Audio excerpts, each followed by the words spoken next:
Good afternoon, everybody. We are convening the Joint Committee on Education and Transportation. So today's date is Thursday, February 8th at 2 p.m., and we are in conference room 309. For our first bill relating to student transportation, House Bill 2280, we have Department of Education. Good afternoon, chairs and vice chairs, members of the committee. Kurt Otaguro, Deputy Superintendent for Operations, testifying on behalf of the Department of Education. Department stands on a written testimony offering comments. I would like to say that we truly appreciate the legislature's keen interest in helping us find solutions to address the bus transportation concerns. And so I know we have a lot of bills to do that, but truly we appreciate your interest and your support. Happy to answer any questions. Thanks. Mahalo. Next up, we have Hawaii State Teachers Association in person. Aloha chairs and members of the committee. Laverne Moore speaking on behalf of Osa Tui, President of the Hawaii State Teachers Association. The HST supports this bill and all the other bills relating to transportation because one of the most important ways for students to be successful in class is for them to be able to get to school.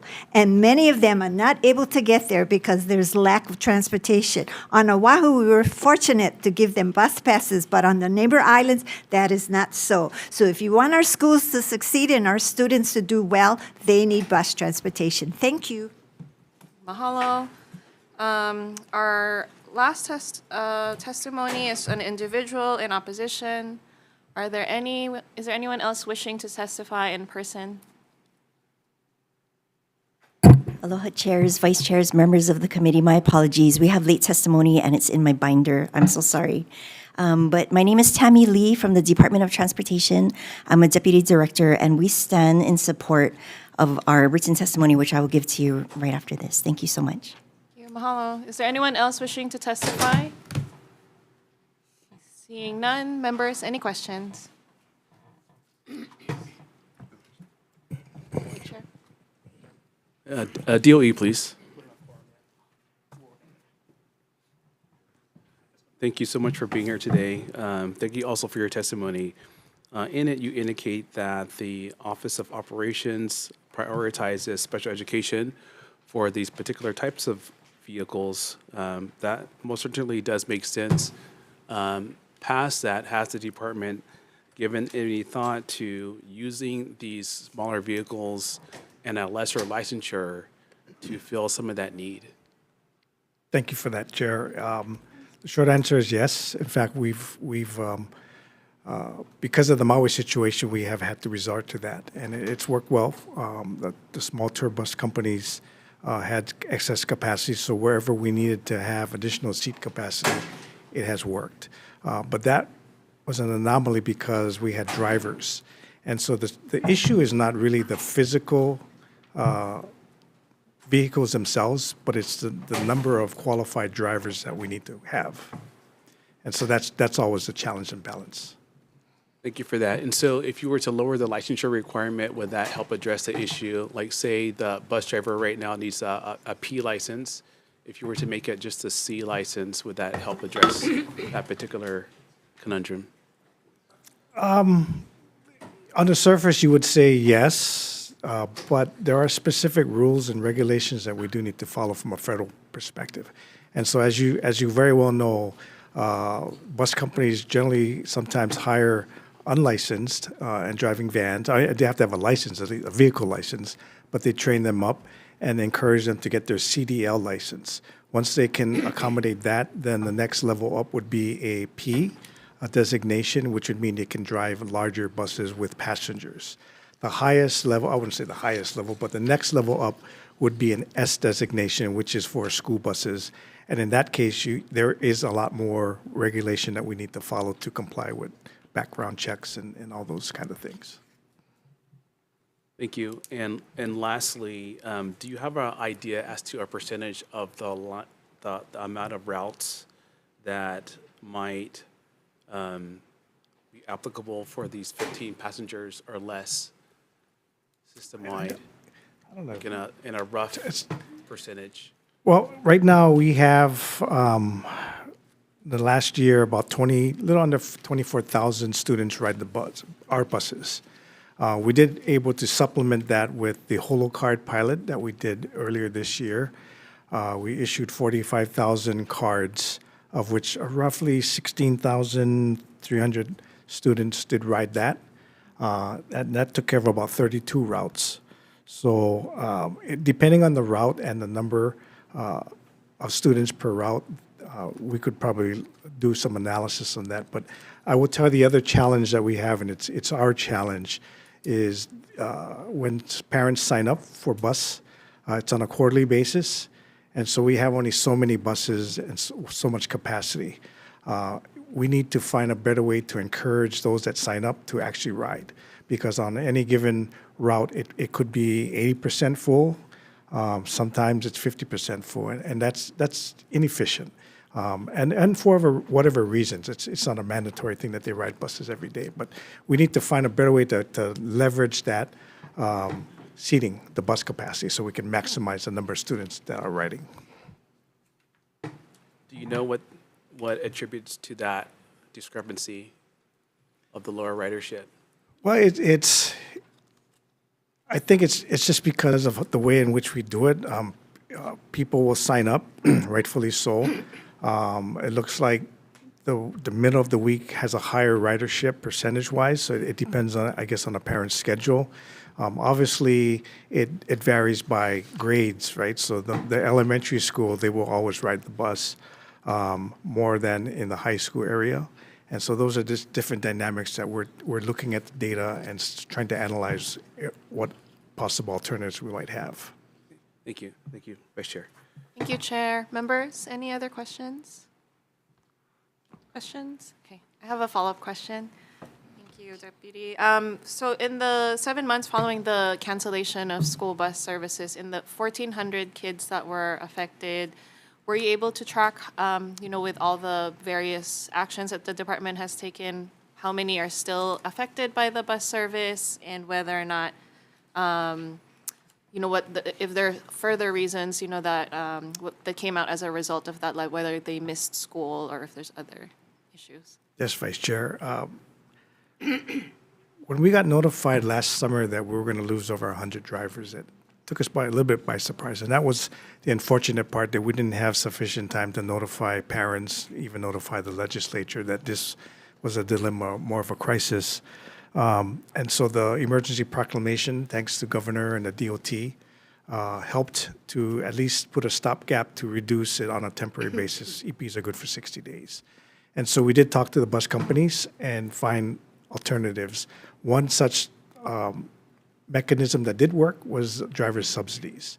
And so, as you know, most drivers are part-time.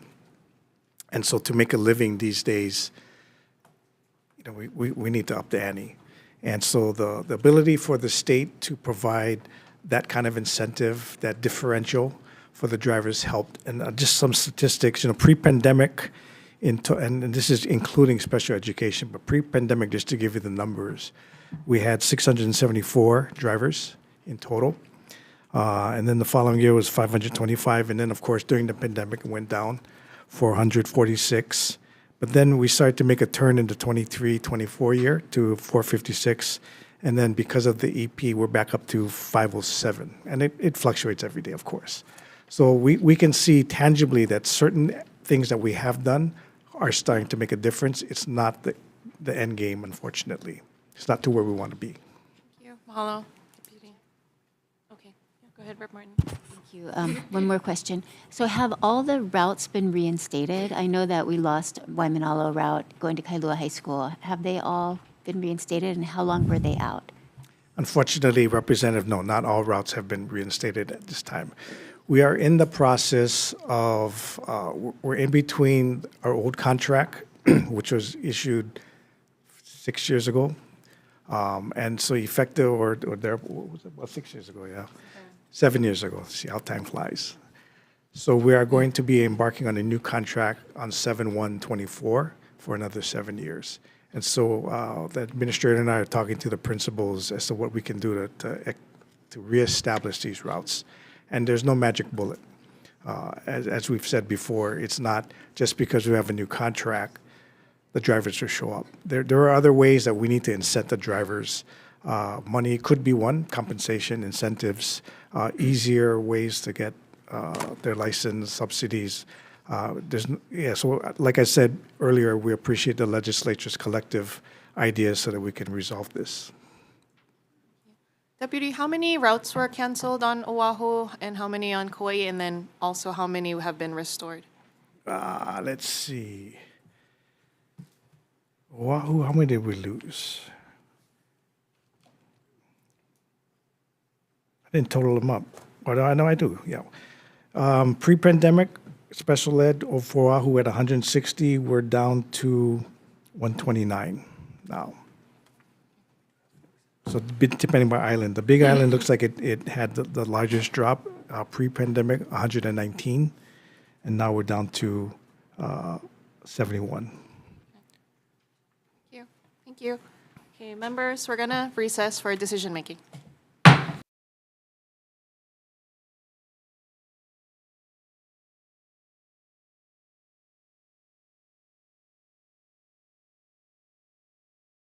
Wait, sorry.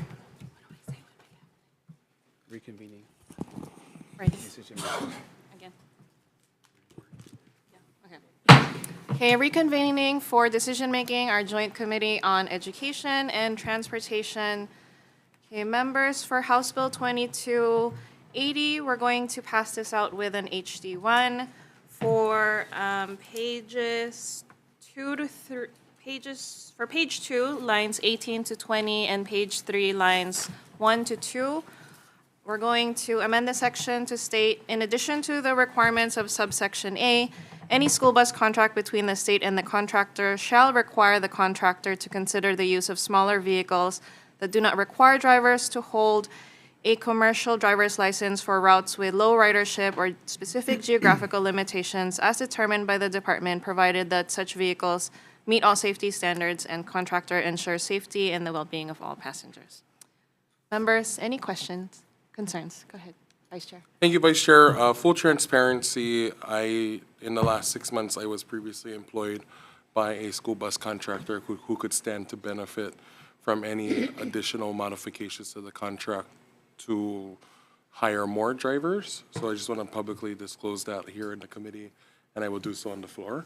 And I just want to thank the Chair and Vice Chair for acknowledging some of the issues that have been raised in the interim regarding bus services. And I think these are some of the steps forward to, one, not just increase the quality of drivers, but making sure students have access to getting to school. So thank you, folks, for that. All the Vice Chair. Any other questions or concerns? Okay, seeing none, Chair for the vote. Thank you, Chair. Members voting on HB 2280. The recommendation is to pass this with amendments. Chair and Vice Chair vote aye. Representative Capella. Excuse. Representative Martin. Here, aye. Representative Martinez. Aye. Representative Matayoshi. Aye. Representative Mizuno. Aye. Representative Pruso. Representative Quinlan. Aye. Representative Todd. Aye. Representative Garcia. Adopted. Thank you. For the Committee on Transportation, same recommendation. Thank you, Chair. Members voting on HB 2280, passing as a HD1. For Chair and Vice Chair voting aye. Representative Ayu. Aye. Representative Evslin. Aye. Representative Kitagawa. Aye. Representative Miyake is excused. Representative Onishi is excused. And Representative Matsumoto is excused. Chair, your measure is adopted. We are going to adjourn.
Okay, reconvening the Committee on Education. Apologies, we did not adjourn the previous hearing. We did a recess for that one.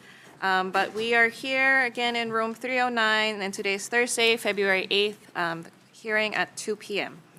Our first bill on the agenda is House Bill 1767. First up, we have Department of Education. Good afternoon, Chair and Vice Chair, members of the committee. Kurt Otoguro, Deputy Superintendent. Department stands on its written testimony offering comments. Happy to answer any questions. Hello. Next up, we have Department of Transportation. Thank you, Chair, Vice Chair, members of the committee. Tammy Lee from the Department of Transportation. I apologize for the late testimony, but we stand on it in support of this measure. Thank you. Mahalo. Hawaii State Teachers Association.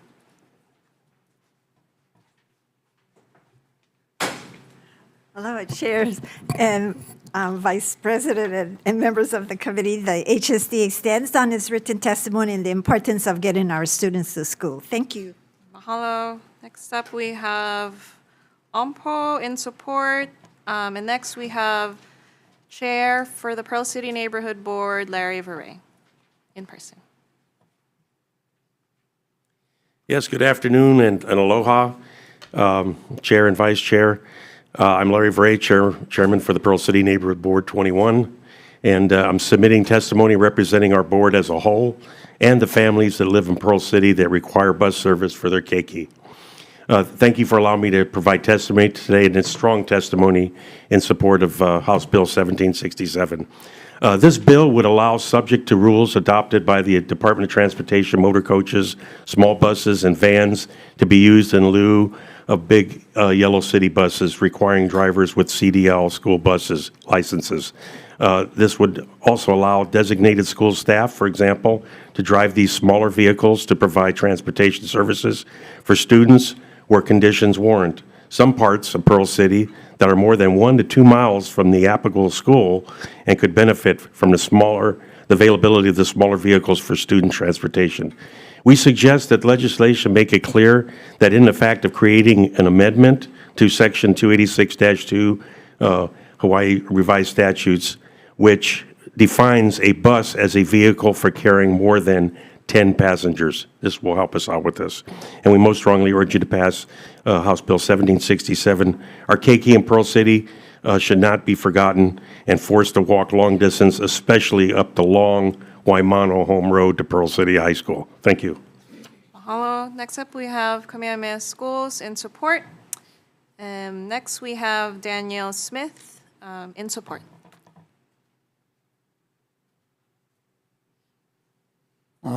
Good afternoon, Chair Woodson and Vice Chair La Chica. I did submit some written testimony and in support, a strong support of this, because I am the grandfather of several students who might have benefited from a small bus. And in the interest of time, I second the testimony of Neighborhood Board Chair Larry Veray. Thank you. Mahalo. Is there anyone else wishing to testify?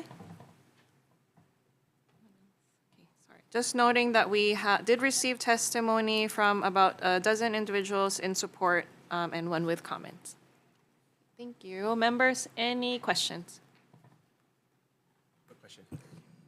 DOE. Thank you again for being here. And so per your testimony, you also mentioned that the challenge primarily is with the lack of CDLs. I know in the past that you, not you, but the department has tried to incentivize CDLs by offering bonuses. What amount of bonuses you offer CDLs? I can't in terms remember. Of an amount, dollar amount? Yeah, I can't remember offhand. I'll get that information back. I can't And remember is offhand. OFO trying to see if you can increase that amount to attract more CDLs to the profession? Yes. In fact, we were asked that exact question to come up with different ideas, different innovative ideas to quantify this, to see what will work. whether it's a one-year pilot, whether it's sustainable. Overall, you know that the bus operation currently costs the state about $61 million a year, and that's what the current contracts call for. When we enter the new contracts with the new pricing, because it's been 7 years since we've had that price change, we anticipate about a $10 million increase. So it's going to be about a $71 million expense to the state. Do you know how much of that was allocated for the incentive program? Now I have to find it out. I just, my apologies, blanking out on me how much we actually did for that. And this during is the beginning to meeting. become a significant challenge across the state. What are other jurisdictions doing to address this problem? We've had discussions with other industries, whether it's the refuse industry. We talked to maritime on the harbors. All are having similar challenges. Even the bus company in Oahu, sitting kind of Honolulu. One differential is they pay more per hour. Another differential is some jobs that require a CDL license are in fact full-time. The third is just a component of the rural routes, and that's really our concern and our challenge. It's difficult because if you're driving all the way out to Naʻelehou or Ka'u, you're going to stay out there most likely. And so what do you do in between that? So there's other creative ways that we need to rethink how we're doing or supplying employment to these kind of routes. It's not one size all fits all, as you know, per island. And even on this island, it's very different. But are any school districts addressing this effectively, like across the country that you've seen? How are they doing it? We have not seen that. It's an industry issue across the country. Right now, our priority is really our special education first and our elementary. I know that's at the sacrifice of our high school, and that's why we thought Holocard on this island and a few other islands would help. It's not the perfect. I know that Rep. La Chica has ridden the bus to experience it firsthand, and it's not pleasant, depending. And so that's not the perfect solution, even though it did restore some routes in your district. That's not the permanent solution. Thank you. Thank you, Chair. Chair. Any questions? Yeah. So for the DOE, so understanding that our school bus system was privatized and the employment of these school bus drivers is under the control of these contractors that we work with. I've heard multiple principals express an interest, a willingness, a desire to work with those contractors to also provide employment for those drivers at the school during the daytime between routes, so between the morning route and the afternoon route.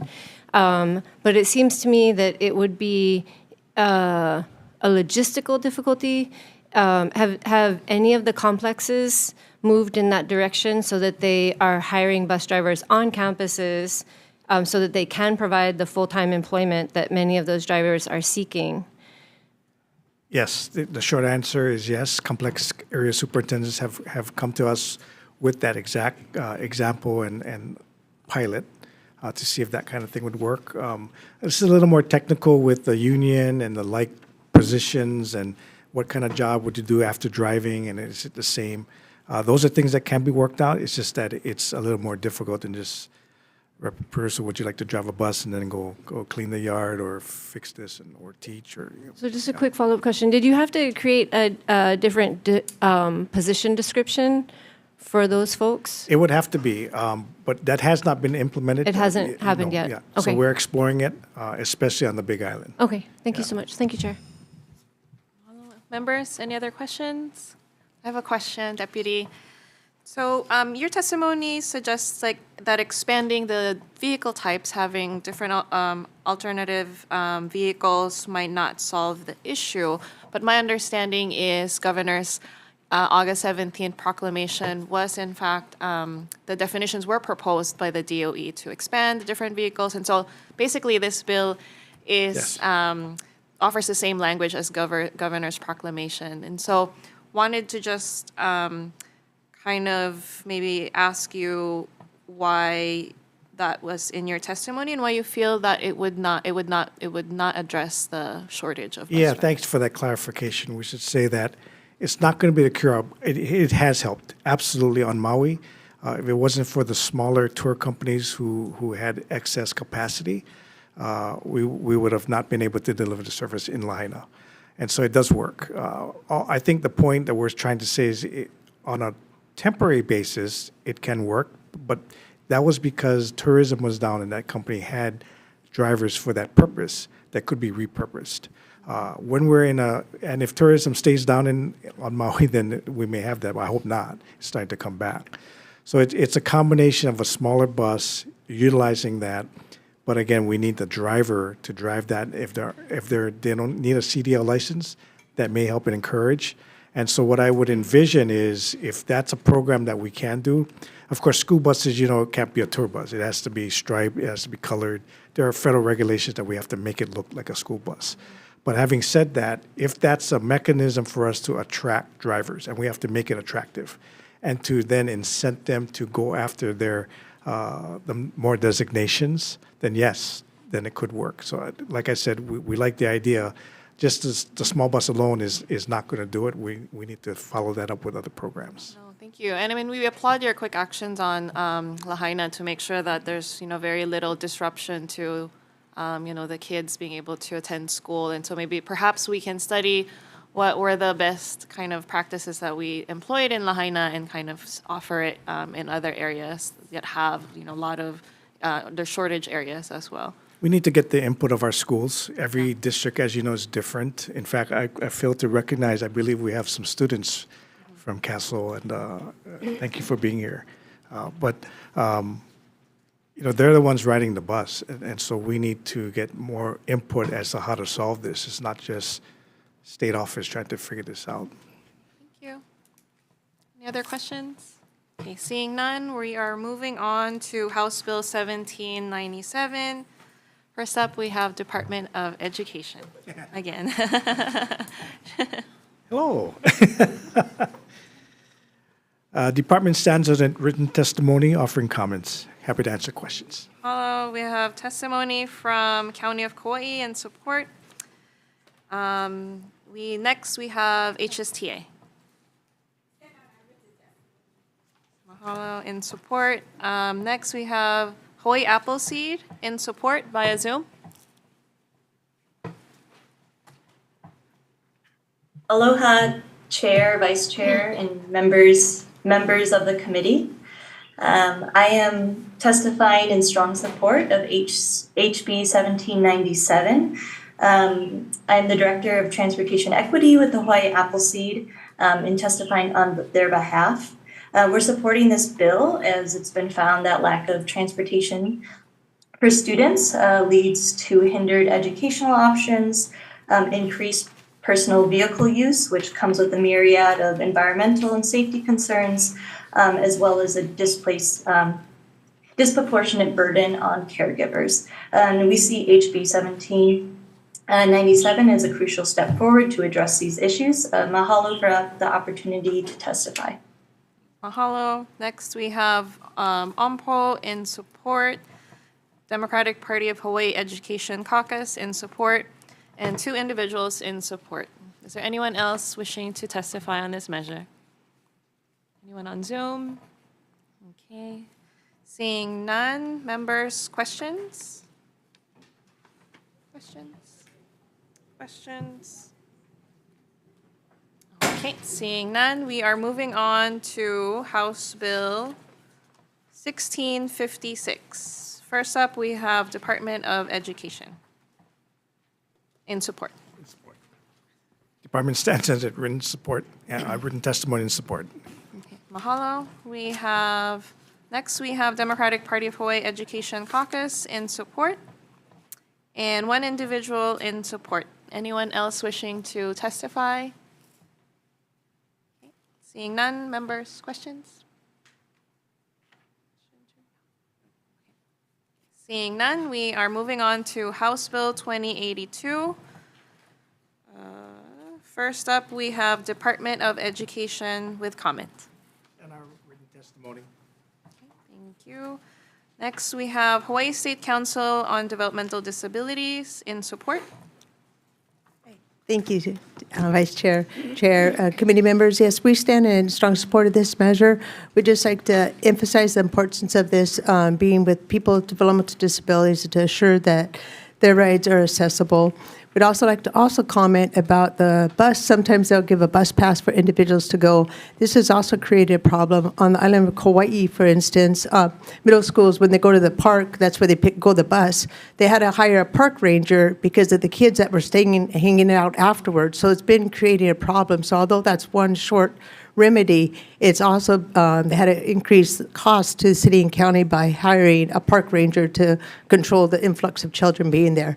So thank you for your legislation, and we support it. Thank you. Mahalo. Next, we have HSTA. Thank you. We also have Hawaii Appleseed in support. Next, we have Chair Veray in support. Yes, the Pearl City Neighborhood Board is in total support of this bill, and you have our written comments. Thank you. Mahalo. We also have Danielle Smith in support. Yes, Chair and Vice Chair. First, let me commend you, Chair LaChica, Vice Chair LaChica, for your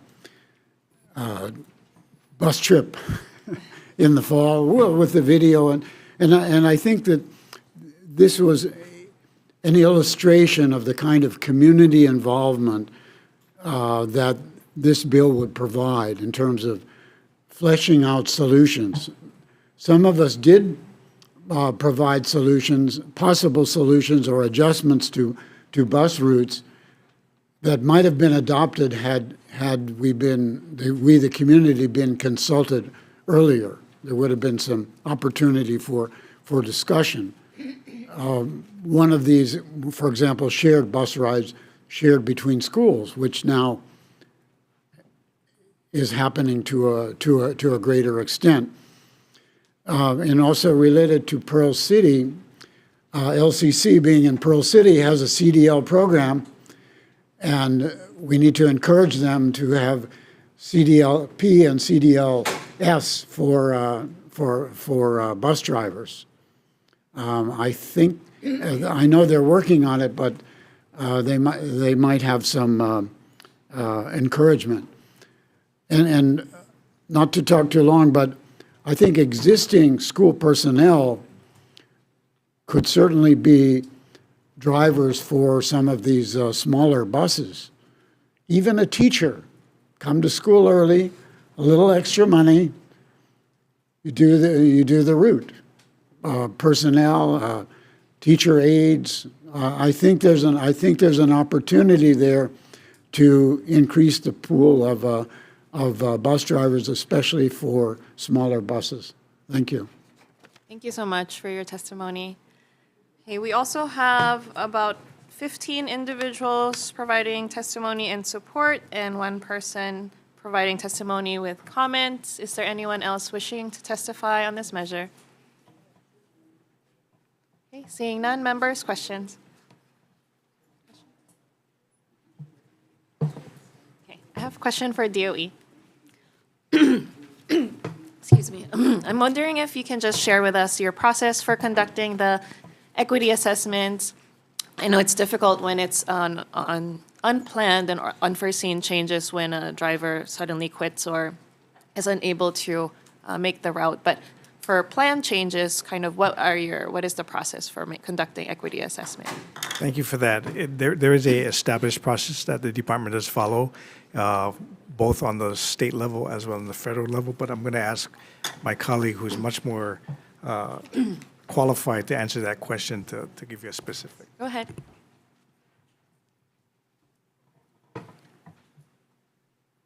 Good afternoon, Chair, Vice Chair, and committee members. Sydney Matsushita, Administrator for Student Transportation for the DOE. As you know from our conversations, while I wasn't here at the DOE at the time that those assessments were made, I understand that there's several factors that go into the decisions on, whether to keep routes, whether to cut routes, whether to scale them back, equity being one of them. And I think that in our testimony to the committee, we did cite the one example of the Kauhale Village students that we decided to retain for equity decisions. And that route was actually, I believe it was going to be cut, right? There's also geographical considerations. There are considerations as far as resources go, driver availability, vehicle availability, and there's timing considerations. There's just a myriad different considerations that go into the decision. Great, thank you. And then, as you are aware, has there been any adjustments for future, planned modifications to, as you heard from testimony, just in what we've experienced in the beginning of the school year, but just the lack of communication? Maybe can you speak to how the department plans to address that? We are, and we are aware of the feedback from the community, the parents, the schools, and we are currently working to give better notice to the community. We've done so on a quarterly basis. So we've changed our bus pass structure from an annual requirement to a quarterly requirement. And so we've made an extra effort to notify families weeks ahead of time that, an application period was opening and, that they're required to apply again. And so we're making a concerted effort to do that. Okay. Mahalo. Thank you. Any other questions, members? Okay, seeing none, I will be transitioning to chair. Okay, thank you. Moving on, we're going to the next bill. We have HB 1540 relating to student meals. First up, we have DOE offering testimony, providing comments. DOE.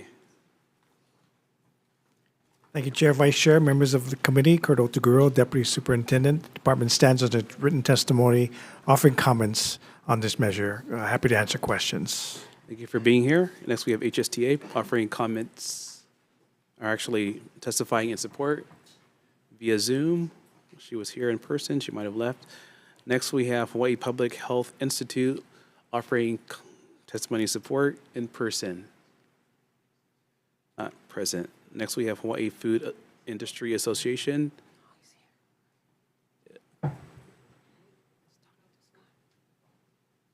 Sorry, go ahead. Please state your name and your affiliate. Nate Hicks with Hawaii Public Health Institute here in support of free school meals. Students need food to eat, and this bill will allow more students to eat. Unfortunately, there are many students that fall above the income threshold to qualify for free school meals currently that need help. Many students are showing up having to skip meals, having to be not focused in the school classroom.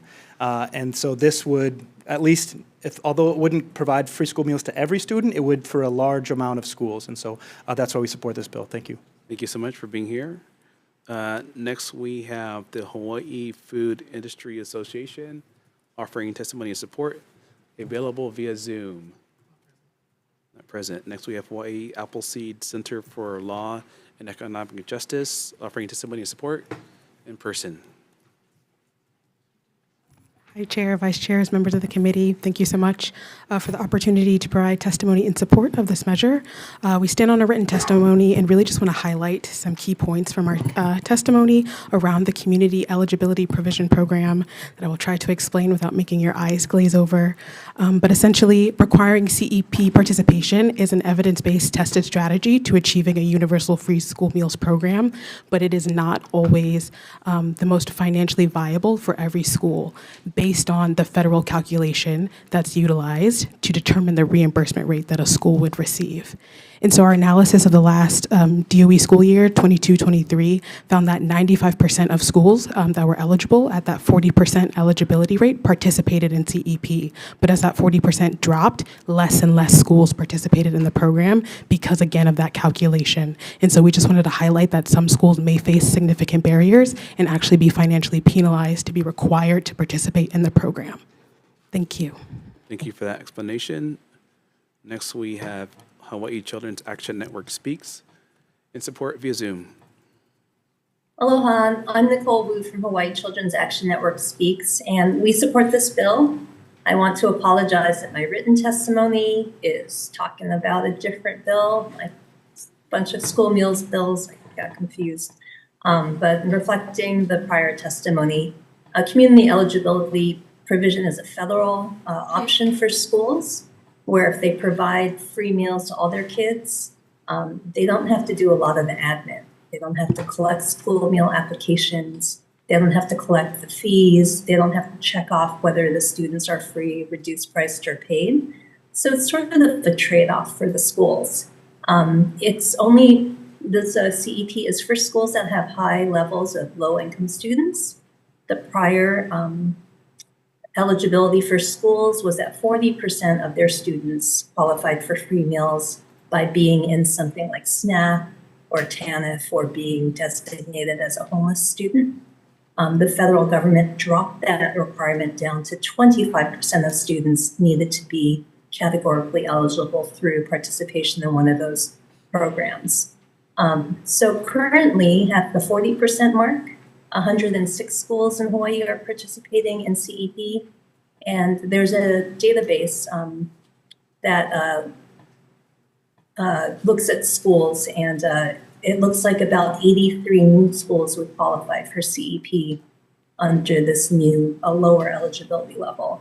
But as Jordan said, it will cost schools a bit, so we would need some appropriations to ensure that these students can get their free meals at school. And there's tons of evidence proving that free meals do help students learn and thrive. That should have been my testimony. And thank you for this opportunity to do so. Thank you for your testimony. We appreciate it. Next, we have Hawaii Hunger Action Network offering testimony and support. Aloha, Chair Woodson, Vice Chair LaChica, and members of the committee. My name is Daniela Spoto. I'm here today representing the Hawaii Hunger Action Network. Our coalition represents about 20 or so organizations that are aiming to reduce food insecurity for Hawaii children, families, and residents. And we support this bill. This is, as you know, one of 3 bills the committee is going to be considering today that would eliminate school meal fees for all or some of Hawaii public school students. CEP, as others have mentioned, this is one mechanism by which to do this. It's a federal provision that allows schools to extend free meals to all of their students if they meet a certain percentage that are directly certified. So it is a nice option for us to consider. There are other options that we're considering that I think might be a better route for us to go. I want to give a couple general comments about why we should eliminate school meal fees in general, and I'll only do that for this bill so that we don't have to do it 3 times. But what we're seeing as a network, these 20 organizations, is that our emergency food providers are picking up the slack. Since the end of the pandemic era waivers, where all schools ate for free, all students ate for free, parents are struggling to pay those fees. The economy has not recovered to the point where we are able to ask parents to take on this burden. And our emergency food providers are picking up the slack. So many schools are starting to offer pantries for families. Teachers, if you talk to teachers, most of them are now offering snack drawers for students that have meal debt and have been denied meals at school. So they understand that kids are coming to school hungry and they can't concentrate and they need to feed them. And they're doing this out of their own budgets. So the need is there. And this is, like I said, one of 3 bills that would lift some of that burden. The state is also experiencing higher debt than it experienced before the pandemic, so parents that can't pay, that's still falling on the state. So we need to do something. States across the nation are also seeing this, and they're taking action, and Hawaii should be next. Thank you so much. Thank you for being here. Next, we have IATSE 665 offering testimony and support. Aloha kako, Chair, Vice Chair, members of the committee. Tuiana Scanlon, President of IATSE Local 665 and International Trustee.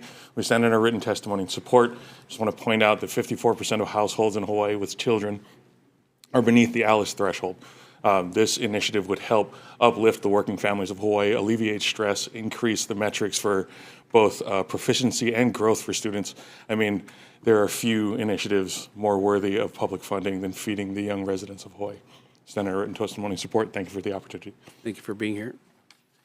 We also have testimony from the Hawaii Primary Care Association offering testimony and support, Hawaii Food Plus Policy, also in support. And we have testimony from about 26 individuals, all in support, one offering comments. Anyone else wishing to provide testimony on HB 1540? Please come up.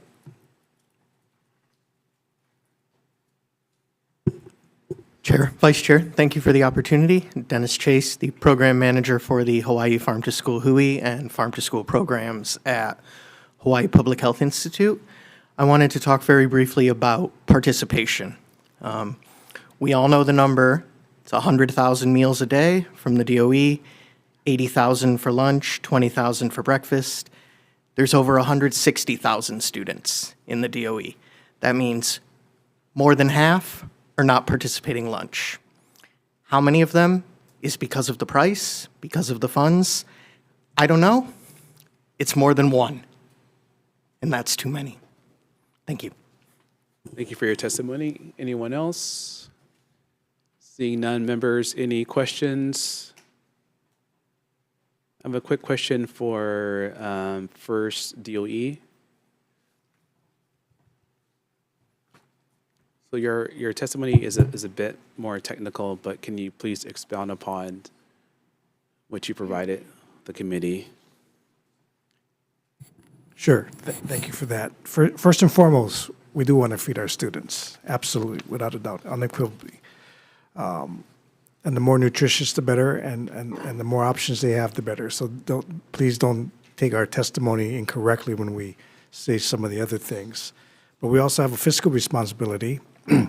As Dennis said, 100,000 meals a day is roughly 18.5 million meals a year now. So that's just a big number. The operation itself, just to give you more big numbers, it's about a $156 million expense to our state that we are gratefully. We collect money in three ways. We do get reimbursements from the USDA, as you know. We do collect fees from students who pay and adults who pay. And of course, the third and the most important is through general funds that you appropriate. That approximately was about $135 million. So you can see the delta is already in the negative minus. To compound matters, the cost escalations, as you know, through food have escalated, and which is why we requested for an emergency appropriation to make up the difference. Our other challenge right now, which I hope is going to be temporary, is a USDA reimbursement for every free meal or subsidized meal that we do offer is still losing the money. So at best, as you know, we're charging kids, our students, half. That's the first thing. And free, of course, would be free. But last fiscal year, the USDA reimbursed the state approximately $60 million. But the food costs were at $67 million. So that's another delta in addition to operational costs.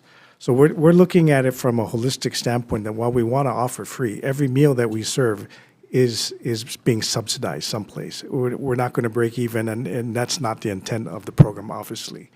So when we give you the numbers in terms of the reduction in the CEP percentage, that just expands the deficit that the state would be obligated to. And if we increase our participation, which is a good thing, it is good, that's going to increase the obligation to the state even further. So that's really the essence of what we're trying to say there. That's all.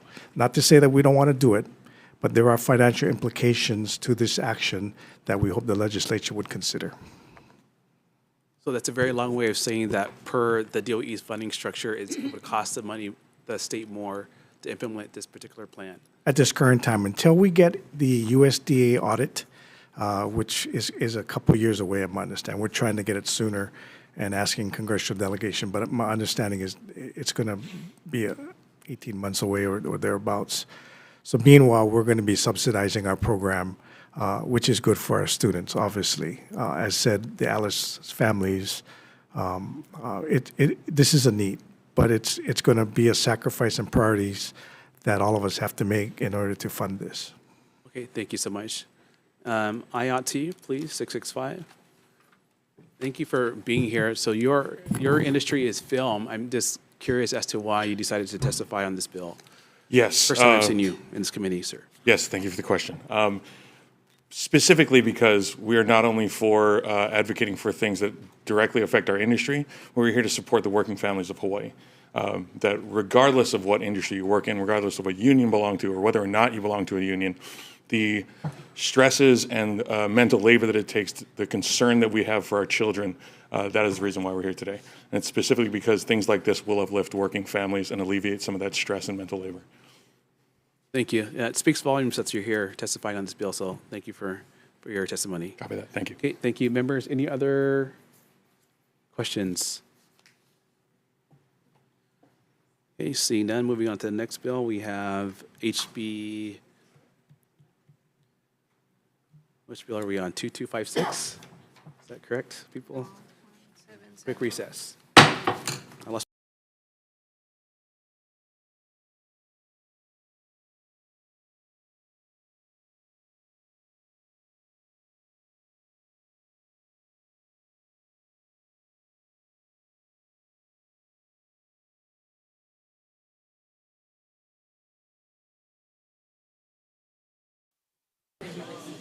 Thank you so much for convening. Next, we have HB 1775. First up, we have DOE offering comments. We stand on a written testimony offering comments. Thank you for being here. Next, we have HSTA providing testimony and support via Zoom or in person. Not present. Next, we have North Shore Nutrition and Support.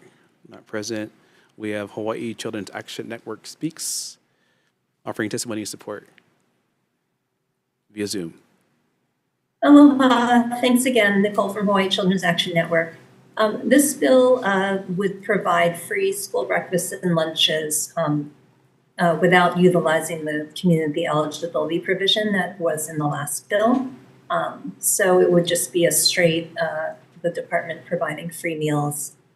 Just to give a sense of what this means for families, currently a family of 4 in Hawaii that makes $65,000 a year doesn't qualify for free or reduced price lunch. Meanwhile, Aloha United Way's Alice report says that the bare minimum to afford basic necessities for that same family is $100,000 a year. And if that family has their 2 students eating breakfast and lunch at school, that's about $1,300 a year. So it's really an amount of money that can help a family buy healthier food at home, afford their rent, stuff like that. And as I said earlier, the case for these free meals is strong. We need students to not be hungry because they can't learn when they're hungry. I did some back of the envelope calculations looking at the participation in our meals programs before the pandemic, and then just looking at the amount of school meal payments that students would not have to pay anymore. The calculation that I came up with was about $19.2 million a year, and that's assuming no increase in participation. So it's just sort of a ballpark figure to help you think about as you consider this bill. And I do think combining this with the CEP program of HB 1540 is a wise thing to do, because the CEP program does allow the schools to remove a lot of the admin that they would otherwise have to do. So these 2 bills actually go together quite well. I hope this is helpful, and thank you for this opportunity to testify. Thank you so much. Next, we have Hawaii Public Health Institute offering testimony and support. Aloha, Chair, Vice Chair, members of the committee. Nate Hicks with Hawaii Public Health Institute. It seems, a lot of us are understanding the situation. Students want food. I think the big question mark here is going to be the cost, right? If this were free, I think this would pass, obviously, very easily. But the issue is the money worth it? We've seen that test scores in other places have increased about 15% annually as a result of free school meals, where the cost of this program would only be about 1% of the DOE budget. A 15% boost with only a 1% cost is a 15-to-1 return on investment. So not only is this helping students succeed and student well-being and the just sort of ethicalness of making sure people can eat, it's also a financial investment for the Department of Education. When we look for ways to help improve the educational system, buying books, making sure that we have air conditioning in classrooms, right? This is helping. So is making sure that they're eating. Also, on the other side of things, we're worried about participation rates, right? If all of a sudden everybody eats, we're looking at a high price tag. Fortunately, we have data in Hawaii of what happens when we have free school meals available. Pre-pandemic, we were serving about 100,000 lunches per day. Right now, or sorry, not right now, but in the 21-22 school year, when we were back in school and we had the National Free School Lunch Program, lunches were about 92,000 per year. So we went from 100 down to 92 while meals were free. So I don't think there's a lot of evidence, at least here in Hawaii, to say that participation rates are going to go through the roof. The cost estimates that are available now based on current participation rates, even if they go up what is apparently the national average of only about 7%, we're still in a reasonable cost estimate for this program. We're not expecting all of a sudden everybody's eating and it's going to bankrupt us. So this is a reasonable cost for a big return. Thank you very much. Aloha. Thank you. 15% increase. You're speaking my language. Love those numbers. Okay. Next, we have Hawaii Public Health Institute. Or actually, I'm sorry, we have Hawaii Hunger Action Network, also in person. Please come up in support. Aloha again, Chair, Vice Chair, members. Hawaii Hunger Action Network also stands in strong support of this bill. As others have mentioned, this would extend free meals to all students, regardless of their eligibility. Others have also mentioned there's a lot of kids falling through the cracks, that the $65,000 for a family of four is obviously far below a survival budget, and there's we need programs to support those children. Again, our service providers cannot pick up all of the slack. We would hope that the state could fill in some of those holes, including with the school meals. I also echo what Hawaii Children's Action Network, what Nicole was saying about coupling this with CEP, because it would reduce that administrative burden for a significant number of new schools, meaning that they don't have to collect all of those free and reduced price lunch forms. Hopefully that would take off some of the administrative burden, and so something for the committee to consider. Thank you. Thank you so much. Next, we have Hawaii Appleseed offering testimony and support in person. Hi, Chair, Vice Chair, members of the committee. Thank you again for the opportunity to testify in support. I'm Jordan Smith with Hawaii Appleseed. Echoing everything everyone else said, this is really for our Alice families. Last year, school meal debt hit 6 figures, and I don't believe that any 10, 12, 13-year-old should be in debt before they turn the age of 18. So really in support of this Universal Free School Meals program. You'll see in our testimony, we've also done some back of the envelope calculations and are projecting what the federal government has found as an increase in participation when meals are free, 12% for breakfast and 6.8% for lunch. And we're estimating a $25.5 million program in addition to the annual appropriations the legislature already allocates for the school food program. And we've also included how the 8 other states that have passed universal free school meal programs are funding their programs, which is by taxing their wealthy. Thank you so much. Thank you so much. Next, we have IATSE 665 in support in person.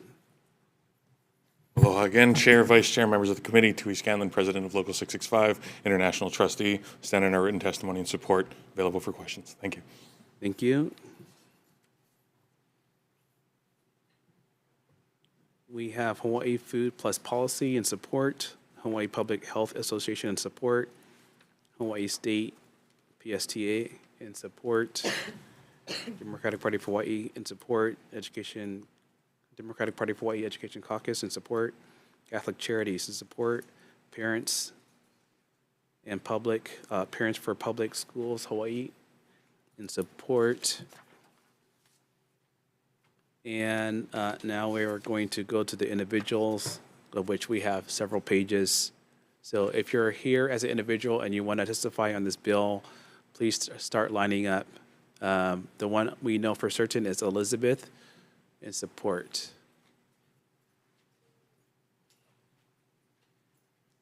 Are any of you guys going to testify? You don't have to. I mean, I'm not trying to pressure you, but you can if you want to.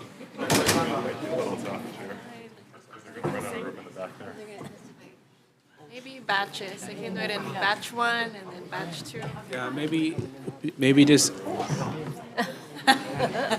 you guys figure out. Is there the teacher here? Teacher, come fix this, please. Figure this out. Figure this out for us. Okay. Okay, please go ahead. It's gonna be okay. And because Okay. we have, Aloha, esteemed members of the committee. I apologize. And because we have several individuals that are wanting to testify, if we can just keep it to 3 minutes at Okay. first, and then we'll see. So, Okay. so I'm gonna be Thank you. trying to fit everything in that time, but so, okay, aloha, esteemed members of the committee. I'm Elizabeth Ho'ipopana Kea, educator at Castle High School, advocating fervently for House Bill 1775, a beacon of hope for universal free school meals in Hawaii. In the symphony of educational initiatives, this legislation stands out as a crucial crescendo for the well-being and triumph of Hawaii students. As an educator with over 2 decades of experience, I've witnessed firsthand the profound impact of nourishment on our students. Our unique Hawaiian landscape reveals the stark reality of students facing meal debt and the challenge of unpaid bills. House Bill 1775 is the key to eradicating this debt, fostering inclusivity and positively impacting academic performance. Consider the melody of equalizing access, where every student, regardless of family income, has an equal right to nutritious meals. Hawaii, aligning with a national trend, leads the way with bipartisan support, following the positive examples set by states like California and Maine. Critics may raise concerns about financial details, charter schools, and program duration, yet we acknowledge and commit to collaborative efforts to address these concerns, ensuring transparency and longevity in our vision. We just went to see your finance chair, and he said it's partly a negotiation with the DOE and BOE about how funds are managed, because if you give funds to us on this bill, you got to take away from someone else, so it's a matter of prioritizing. My esteemed co-teacher, Lauren Pokipal, and I will amplify this chorus with impassioned student voices, emphasizing the urgency of this issue. Their stories underscore the importance of prioritizing the well-being of every student in Hawaii. In closing, as a devoted teacher at Castle High School, I implore the Hawaii legislature to pass House Bill 1775. This isn't just policy, it's a commitment to securing the well-being and success of every student. Let Hawaii set an example, prioritizing the needs of its students and creating an environment where every child can flourish. Mahalo for your time and commitment to the future of Hawaii students. Thank you for your testimony. Okay. Next individual, please come up. And please just state your name, so we have it. Aloha, my name is Raphael. I attend Castle High School, and I'm in support of HB 1775 because when I was in kindergarten, my family always had to pay for lunch, making it mandatory and putting pressure on them to make sure that I and my brothers were kept fed during school. So I believe by passing this, it can take pressure off my family and any other parents who have to deal with this. So that's all I have to say. Thank you for your time. Thank you for your testimony, sir. Next. Aloha, my name is Keenan Correa. I'm currently a junior at Castle High School. I'm in support of HB 1775 because as someone who is qualified for free and reduced lunch, it hurts hearing my own blood cousin not being able to eat because his family can barely make ends meet. A lot of parents are struggling paying bills, having lots of kids, having lots of responsibilities. Some families are working multiple jobs and still barely making ends meet. So in hopes, I'd like this bill to be passed so more kids are fortunate enough to eat school lunches. And yeah, that's all I got to say. Thank you. Thank you so much, sir, for being here. Next. Aloha. My name is Nakoa Suzukawa, and I'm currently a junior at Castle High School. I am in support of HB 1775 because if you don't already know, by the look of me, I'm Chinese. And my Chinese mother always told me anything free is good. I'm just kidding, obviously. Not about what I live by, but the reason why I'm here. And it's because of the stories I hear from my friends and a personal experience of my own. when I was younger, I wasn't eligible for free school lunch, so my parents would always have to do things like odd jobs and stuff to pay for my breakfast and my lunch. Now I am eligible for free school lunch, but I still have some friends and I still have to hear their stories and see the things that they can and can't do because they're not eligible. Maybe they're not living, maybe their parents aren't living paycheck by paycheck, but they're pretty close to it.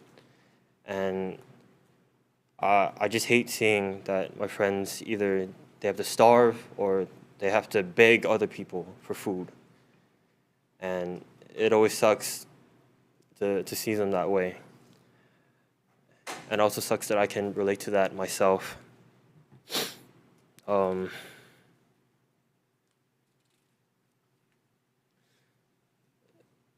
have some friends that are really smart, but it doesn't, like, they usually skip class or they can't do the work because they're too tired, too hungry, or just something else. And when I heard about this bill, for me, it put two and two together on why they did some of those things, because they're hungry, they need energy. And I really want to support that, which is why I'm here standing. And I know everyone that went before me and everyone that is going to go after me would support this bill too. I would deeply appreciate if you guys would be able to pass this bill so that my friends' parents could get the weight off their shoulders to pay for their food, like how the weight off my shoulders fell off for my parents too. Thank you for listening. Mahalo. Thank you so much. Okay. Whoever is next, please come up. Please state your name. Aloha, my name is Sebastian Weeks Lapinad, and I'm currently a junior at Castle High School. And I'm in support of HB 1775 because I know what it's like to pay for school lunch when I can't get free or reduced. But as of now, I get free and reduced, but I still know what it's like for all my friends to pay because I had to pay when I was in elementary, kindergarten, and preschool. I really want the legislature to pass this bill because it shows in the class that if you eat lunch or you have something that's in your body that nurtures you and drives you, it can drive you to do better in class academically and so much more. So personally, I would love you guys to just pass this bill. Thank you very much. Thank you so much for your testimony. Okay. Whoever would like to go next? Hi, I'm Alyssa, and I'm a junior at CASA, and I'm in support of Bill HB 1775 because I have two younger siblings, and I know almost every 3 to 4 weeks my parents have to refill both their money accounts so that they can eat. So it leaves me kind of in the dust when it comes to when I end up without money and I can't eat. And I have friends who had the yellow slip in the cafeteria saying they couldn't get the food, or my friends are going off campus to McDonald's to go get a small thing of fries or chicken nuggets. So I really hope that you guys can pass this bill. Thank you. Thank you for your testimony.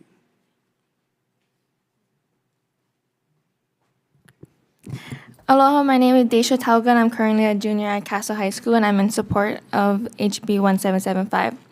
So many days will go by that I will see students in the lunch line get their food taken away because they don't have the money in their account. And if I can only imagine how they feel, it hurts my heart because that's so sad. They're starving and they get humiliated in front of many other students because they don't have the money to put in their account. I get that some students do have the money, but you can't just assume that upon every other student. It happened to some of my friends, and of course they were embarrassed. Sorry. And of course they were embarrassed, but we deserve to eat without worrying if we're able to pay for our lunch or not. Food should be free, and it's crazy to me that we're still fighting for free lunch. We are kids, and we deserve to have the opportunity to eat for free. So I really hope this bill gets passed. Thank you, guys. Thank you for your testimony.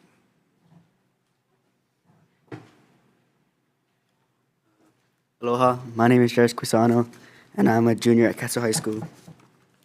I'm in support of Bill HB 1775 because I'm a student athlete at Castle High School. And not only do I need energy for my wrestling, track, and football, but sometimes they kick me out of the line at Castle High School because I don't have money in my account. So please put this bill in action and let us have free food so we can perform in sports without needing to have money in our accounts. Thank you. Thank you for your testimony. Aloha, my name is Kano Miraflor and I'm a junior at Castle High School. I am in support of HB 1775 because I know how it feels when you starve and you have to go to classes, you gotta be an athlete, and it's hard. You cannot focus, you're always either tired or you're very hungry, and seeing my own friends always hungry, begging me for food even though I might not have or I do have, I'll always share, but it's hard seeing, your own friends, family, and even yourself struggle either in a game or in classes. So I really hope you guys pass this bill. Mahalo. Thank you for your testimony. Aloha, my name is Callum Dowd and I'm a junior at Castle. Whenever I'm at school, sometimes I see people who can't afford lunch, and sometimes that's the only meal they can really eat in a day. And also, studies have shown that eating school lunch and breakfast every day can improve test scores by up to equivalent of 6 weeks of school. Thank you. Thank you for your testimony. Hello, I'm Matthew Hanamakaipu, and I'm a junior at Castle High School. And I would love for you guys to pass this bill because as they say that they see a lot of their friends begging for food, I am one of them. And it's kind of hard to show people that you can't really afford food, so you try to ask for food to some of the friends, and sometimes they don't have. So I would really appreciate it if you guys pass this bill. Mahalo. Thank you for your testimony.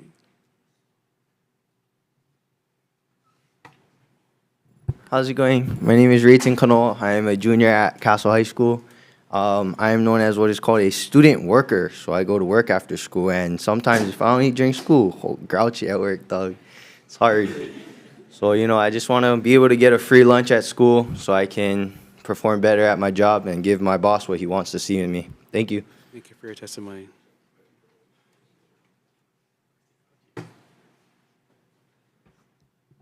Aloha, my name is Ella Williams, and I'm a junior at Castle High School. I really hope you guys pass this bill because every day I have the same friends and sometimes different friends, and many different random people will always be walking around campus and asking for food and starving. And in class, when you're hungry, like everybody's been saying, you will either sleep, play on your phone, walk around campus, or do anything but schoolwork. That was the last thing you would do if you're hungry in school. But yeah, if everybody's eating, I'm pretty sure the grades of every kid in school will go up dramatically. Thank you. Thank you for your testimony.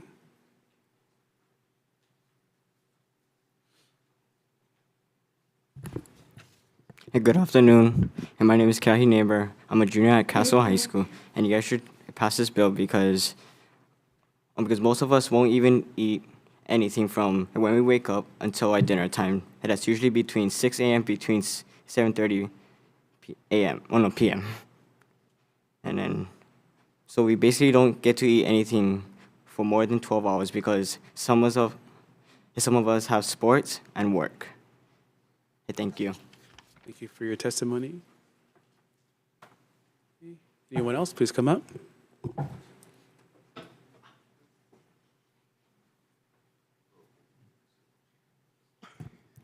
Aloha, my name is Raya Kamaka, and I'm a junior at Castle High School.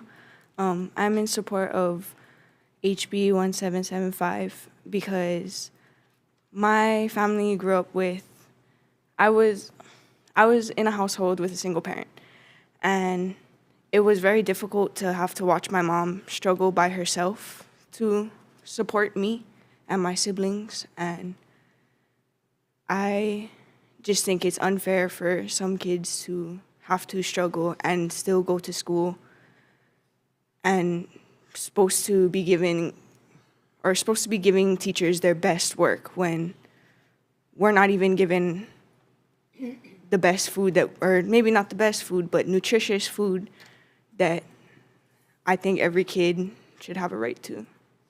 Thank you. Thank you so much.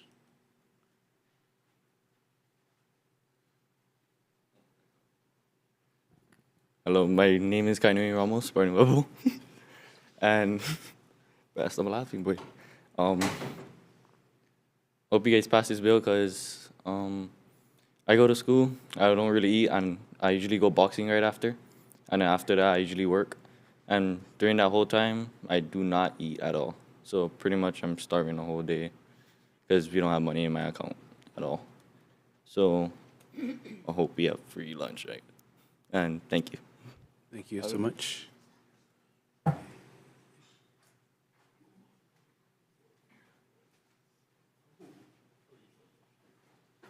Good afternoon, Chairman Woodson and Vice Chair Chika. My name is Manning Tate. I'm the Executive Director for the Nalu Studies Program, and I work with underserved youth and teens here on Oahu and on Maui, Molokai, Lanai, and Kauai. And we're challenging our kids, our young people, to be leaders, to be in your shoes someday. And we hope that, and we want that, and we strive for that. They struggle with test scores, struggle with all kinds of issues with their social, emotional challenges. A lot of our kids come from adjudicated programs like Judge Browning's court programs. So for us, the common thread we see here, we're asking so much of them, but yet, and we have next gen standards now, so the challenges are even greater, not only for these guys, but for the teachers in the room as well, right? So everything's being elevated. And the one thing we're trying to Band-Aid, we're like, oh, we'll fix it by doing this. We'll change hiccups 3 to next gen. We'll change this, we'll change this. When I think at some basic level, leave my own kid, he went from 5'1" to 6 foot and eating way more than I can afford. But the bottom line is we're trying to Band-Aid these issues when it comes to one just basic need. If they have a healthy meal, a lot of these other things, focus, academic performance, all these things can not go away, but they become less challenging for us. And again, I hope that one of these guys is in my shoes. I can't keep doing what I'm doing forever. And I hope to God one of them is in your shoes, so someday they can see what it's like to lead, right? So we can't ask all this of them without giving the basic needs support to function. Thank you guys for your time and your service. Thank you for your testimony. Anyone else? This is HB 1775. Seeing none, members, any questions? Vice Chair. Actually, we have one other individual that wants to provide testimony, Dr. Sampson, in support via Zoom. Hi there, can you all hear me? Yes. Hi, thank you for allowing me to testify. And I just have to say to these students, you guys brought me to tears. I'm so proud of you, and it's gonna be okay. I was like you, and I'm gonna tell you a little bit about that. And now I'm a doctor, and I'm doing okay. And if I did it, you can do it too. My name is Dr. Cassandra Simonson. I've been a pediatrician at Malami Keola in Maui for nearly 10 years, and my opinions are my own. But my clinic is a federally qualified health center, safety net clinic with near 90% Medicaid patients. I'm speaking today to urge you to support funding for free school lunches, as it is undeniably our kuleana. I take care of the children who will be most affected by the lack of free meals. I do many CPS intake exams on children, and typically the neglect I see is not because the parents do not care about their keiki. It is usually that they cannot care for them. Maybe they're ill, fighting addiction, or maybe they just lost everything in a fire, including their ability to care for their child. Schools have been providing free meals throughout COVID, and some parents of younger children have never had to plan or budget for school meals before. Placing the responsibility of navigating and paying for their child's school meals will be difficult for many families, and this means kids will go hungry while they try to figure it out. But their family may even choose not to send them to school until they can pay. Kids cannot concentrate without food. They might act out or struggle to be kind or patient. Hunger is a real thing. There's probably even a medical billing code for it. Keiki will also overindulge on unhealthy food once they can eat and will end up overweight, which is counterintuitive and makes food insecurity even harder to spot. Hunger causes the body to feel unsafe, distracted, and the children will feel that they are in fight or flight mode. This is the opposite of what the body needs to be ready to learn. I know what this is like from my own lived experience. I know the pain of hunger in my gut and pushing through the day without food, and then gorging later on packaged noodles once I finally got home. I know the shame of my lunch account being overdue and pretending like I was just too cool to eat school lunch when actually my account was in the red. I know the confusion I felt as to why my parents couldn't get it together enough to pay the bill. Did they not care enough about me? I know they did, but they faced many barriers, working paycheck to paycheck, and were far too proud and too ashamed to ask for help. Public school is meant to give all children a level playing field, a strong education to start their lives with no matter what circumstances they were born into. They cannot take advantage of this fully without access to reliable, healthy food. It is well proven the school meals may be the only meals kids have that day. I have patients who are left to fend for themselves with whatever they can find after school while their parents work. No child should face the shame and pain that comes with hunger. School should be their refuge, their safe place, the calm in their storm, somewhere reliable where they can feel cared for. As a doctor to the most vulnerable, as a mom of 3, as a previously food insecure child, and as a community member, please consider providing school meals to be our collective kuleana. Let's help the parents navigate this without worrying about payment or confusion or paperwork. Let's take this off of the plate of family suffering after the wildfire. Our state does so many things right for our keiki. Let's show the other states what keiki can do when they feel cared for, safe, and ready to learn. Thank you, and thank you for this opportunity, and thank you to the students. I really am so proud of you. I used to be you, so thank you. Thank you for your testimony, Doctor. Is there anyone else wishing to provide testimony on HB 1775? Okay. Members, are there any questions? Vice Chair. Just wanted to say, just thank you. I mean, it's just so amazing to see all of you be here, you know, speaking out for yourselves, for your family, for your friends, and for the rest of the state, for the rest of the kids, just and other students who just don't have this access. And, you know, I think it's very shameful when we hear your stories of students being turned away at the lunch line when most of this food is going to be thrown anyway. And I'm incredibly proud of you too as a mom. And I just wanted to I have a question for DOE, but I think we're very moved by your testimony today. So with that, DOE question. So we heard some numbers today, 32 million from the DOE, and then I think it was 19.2 from from HCAN, and then 25 million from Hawaii Appleseed, and then 25 million from HCAN. Just what would it entail to get to the true cost of this program? Thanks for that question, and I too am proud of the students. I think we need to collaborate with the different groups. We have our numbers. We know our costs. We track the food and milk costs against total operational costs. As an example, it was the food and milk in comparison to overall operation pre-pandemic was about 35%, right? It was about 40 million. Today, it's pushing 50% or over 68 million. So that's an uncontrollable cost, unfortunately. So when you go incremental now on that cost, we have not increased the school lunch cost or the breakfast cost for quite some time. The reimbursements for USDA do adjust periodically, but as I mentioned, every meal that we serve, we are in the red in some degree or fashion, depending on what classification you're in. And so I think I heard the same numbers, and I'm happy to collaborate with them to come up with the right number, but I'm confident that our numbers are accurate. Hello, and then Deputy, can you just share with us what the federal audit would do that you mentioned earlier in the previous testimony? Multiple things, right? Are we in compliance, obviously, with the nutritional value?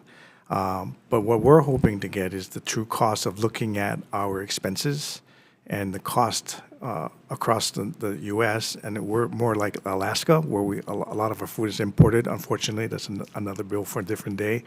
But our costs are higher to get here. Yet the USDA we have not been able to get that adjustment. And shame on us for not pushing harder.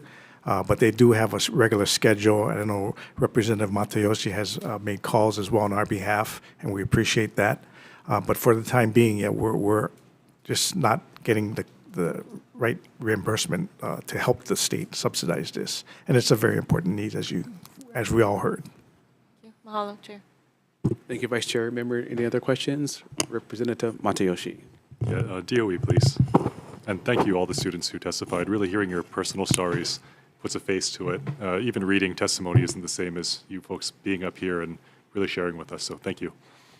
I am a little frustrated. The numbers were set back in, the 70s? The last time we had the audit, and one of the reasons it was set so low is because DOE, not your fault, but DOE back then didn't get the federal government the kind of information that they needed to set the subsidy higher. I've been trying to work with Senator Schatz's office, and I appreciate his efforts in getting the temporary boost. What do we think that when the full audit goes through, and I did talk to him, he's talked to USDA, they're not going to move it up because it's a number of different states that are going to be audited at the same time. Unfortunate. But what do we expect the number to be? I believe Alaska's around, 60-some%? What are we expecting from this? Do you have any idea? Not really. Right now, our USDA reimbursement covers on the average about 74-75% of the true cost. So it's a matter of looking at our true costs and forecasting that. Right? It's one thing to say what it is today, but we need to also look at the costs over the next 5 years, say, and just do a projection and see if we can help the USDA see what it might be on a weighted cost average. I don't know, but we have to get it above 75%, 74%. I mean, it'd be nice if it's 100%. Obviously, we'll push for that. These numbers are a little curious to me, though. I've been talking to a lot of different people, and maybe I should have been talking to you folks. 74% seems much higher than the numbers I was being given by other groups. It's a 74% subsidy rate right now? Is that what you're saying? On the average cost, so an average meal is about $7.61. And so when you weight costs, breakfasts, snacks, lunches, you come up to that number. And so you look back at what we're getting reimbursed. Again, it's more complex than just one meal because free and reduced, paid. And so when you add up all the combinations of different things, you get a weighted cost average to get to a reimbursement. But the factors that we didn't anticipate was over the last 4 years of the cost escalations pre-pandemic to now. That has jumped up a lot on food costs. Okay, we're going to have to talk after this too, but if it's really that high, I was under the impression that it was much lower and it could go quite a bit higher, but at 74%, I mean, we're going to top out at 100, and that's not going to happen. I was hoping that the audit would cover a good chunk of the additional food costs that you're saying in your testimony, but are you saying that there's, I mean, even if we went up to from 74 to, let's say, 90%,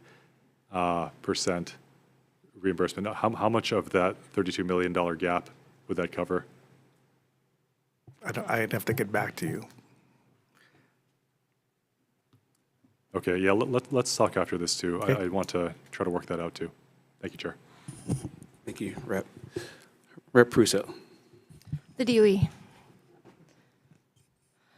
So I wanted to address a comment you made about that there's another bill moving with respect to getting more healthy, more locally produced food on school lunch plates. And I think like the studies that I've seen that connect learning improvement with increase in school lunch participation, the free lunch programs, are premised on scratch cooking. So it's not the highly processed food that we're feeding our students right now, because we're depending so heavily on imports. So I wonder if you, when you're providing these cost projections, if you're also taking into account the responsibility of the department to comply with Act 175, which is 30% of the school plate, breakfast or lunch, will be locally produced by 2030.